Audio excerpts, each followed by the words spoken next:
देश का सबसे अविश्वसनीय नेता कौन? जी हाँ, ये सवाल हम नहीं पूछ रहे बल्कि आरजेडी के एमएलसी सुनील कुमार सिंह पूछ रहे हैं। उसका जवाब हम लोग लेंगे, जेडीयू के प्रवक्ता हैं सुनील कुमार जी, उनसे जान लेते हैं। ये सवाल जो है, देश का सबसे अविश्वसनीय नेता कौन, ये आरजेडी के एमएलसी ने पूछा है। ये वही एमएलसी हैं जो लगातार आपके पार्टी के नेताओं पर सवाल खड़े करते रहे हैं। देखिए, जब आरजेडी के एमएलसी ने पूछा है तो देश का सबसे आज के दिन में सबसे अविश्वसनीय नेता तो नरेंद्र मोदी जी हैं।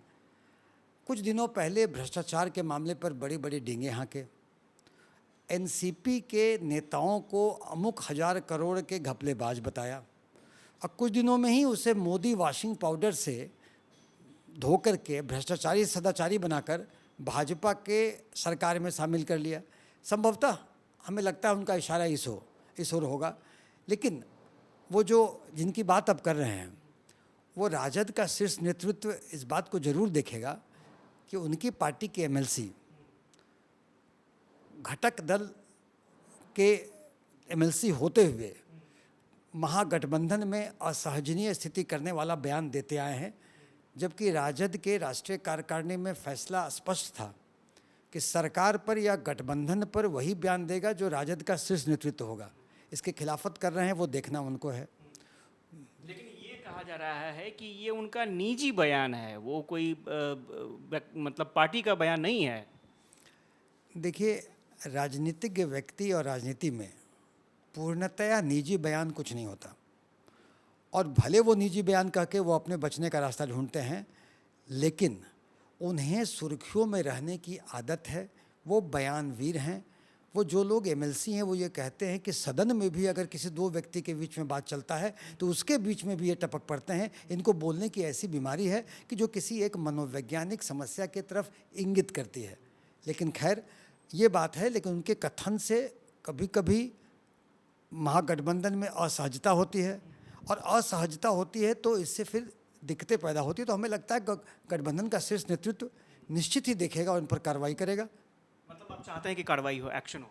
देखिए, महागठबंधन के शीर्ष नेतृत्व साथ में है, सफलतापूर्वक सरकार चल रही है। ऐसे में कोई नेता या कार्यकर्ता कुछ अनर्गल बयानबाजी करता है तो एक तो हमें नोटिस नहीं लेते हैं। अभी हमें बंगलोर में विपक्षी एकता की मीटिंग होनी है, हमें वहाँ ध्यान देना है। कोई कहो मगन, कोई कहो मगन, तो वो अपने किसी इस मामले में को कर रहा है तो निश्चित ही ये देखने का विषय है। और वो तो चाहते हैं कि उनको देख करके आपके जैसे जिम्मेदार पत्रकार उनके बयानों को लोग क्या है, तो हमें लगता है कि आप भी इग्नोर करें, क्योंकि कोई उनके बयान में कोई क्या है, कोई उसे मतलब नहीं है, कोई मायने मतलब नहीं है। एक और बड़ा घटनाक्रम हो रहा है, चिराग पासवान एनडीए ज्वाइन करेंगे, ये तय हो चुका है। हो सकता है केंद्र में मंत्रिमंडल भी बन जाए, मंत्रिमंडल में भी शामिल हो जाए। देखिए, चिराग पासवान शुरू से ही भाजपा के एजेंट के रूप में काम कर रहे थे। जब हम भाजपा के साथ थे भी गठबंधन में और चुनाव लड़े, तो भाजपा ने चिराग पासवान को इस्तेमाल कर जदयू को की सीटें कम करने का और हराने का कोशिश का काम करने का काम कर रही थी। जब ये उजागर हो गया तो हम लोग उससे अलग हुए, क्योंकि भाजपा ऐसे ऐसे व्यक्तियों को इस्तेमाल करती है करने के लिए, और ऐसे में वो अगर खुलकर आ रहे हैं तो हमें लगता है कि जो हमारे माननीय नेता उस वक्त बोलते थे कि चिराग पासवान भाजपा का एजेंट है, तो अब तो क्या, अब तो सत्यापित हो गया। इसलिए वो चले जाएं, शुभकामना है। ये बी टीम हो के एजेंट हो के बढ़िया है, उनसे मिल के ही उनके साथ रहें तो बेहतर है।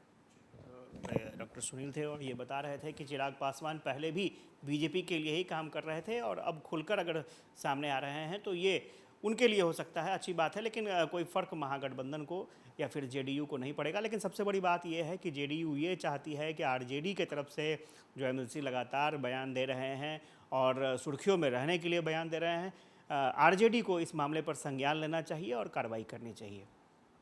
कैमरा पर्सन फिरोज के साथ आशुतोष चंद्र, कसस न्यूज़, पटना।